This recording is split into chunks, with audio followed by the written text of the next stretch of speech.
नाज़रीन, अवामी न्यूज़ में ख़बरनि जो सिलसिलो जारी है। इन वक्त असीं तव्हांखे ॼामशोरो में ख़बर ॾींदा हलूं त ॼामशोरो में मच कचहरी क़ौमी गीतन ते नौजवान जो रक़्स। सिंधी यूनिवर्सिटी भरिसां ॻोठ पीर बांजडी में नौजवान पारां मच कचहरी जो प्रोग्राम मुनक़द कयो वियो। इन हवाले खां वधीक तफ़सील ॿुधाए रहियो आहे ॼामशोरो में अवामी न्यूज़ जो रिपोर्टर मेजर खुसो पंहिंजी रिपोर्ट में।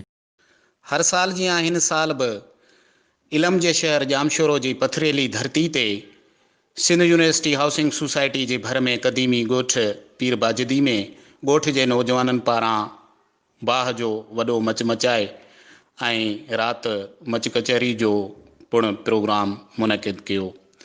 हिन मच कचहरी में क़ौमी गीतन सां गॾु ॼामशोरो शहर ऐं उन जी पसगिरदाई में रहंदड़ शहर जा सियासी, समाजी, इल्मी, अदबी ऐं उन सां गॾु ॼामशोरे जा भलोड़, सुघड़ ऐं शाइर जिन पिणु पंहिंजा ॾोर ऐं बेत ॿुधाए ऐं कचहरी में वेठल माण्हुनि खे झुमाए छॾियो।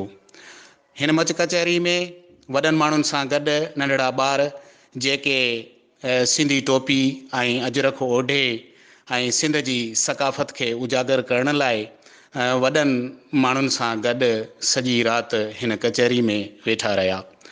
उन सां गॾोगॾु मां नाज़रीन खे इहो बि ॿुधाईंदो हलां त हिन पीर बाजदी ॻोठ में क़ौमी गीतनि सां सजायल मच कचहरी में सिंध जे सुरीलनि फ़नकारनि बि पिणु हिसो वरितो ऐं आख़िर में उन्हनि फ़नकारनि क़ौमी गीत ॻाए ऐं हिन कचहरी में वेठल नौजवाननि खे झूमण ते पिणु मजबूर कयो।